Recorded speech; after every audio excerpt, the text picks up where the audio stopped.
All right, I'm going to let X be price of printer. And I'm going to let Y equal price of scanner. Let's look at clue 1. The total price of the printers and the scanner was $1,300. So I bought 3 printers. So if I multiply 3 times X, that's how much I spent on printers, plus 1 times Y, how much I spent on scanners, and that gives me a total of $1,300.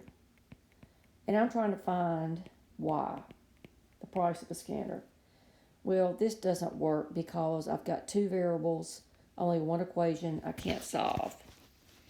All right, number 2, the price of each printer's X was 4 times the price of a scanner, 4Y. Once again, 1 equation, 2 variables I can't solve. So the clues do not work independently. But if I put them together, I can already see that will work.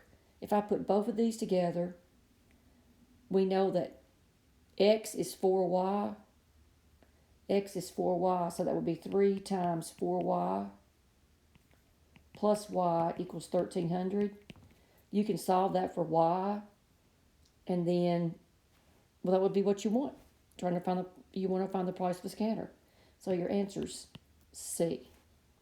Remember, you do clue 1, not considering clue 2. Either clue 1 works or doesn't work. It did not work in this case. And then when you go to clue 2, you completely forget about clue 1, okay? And in this case, neither one worked, so then I put them together.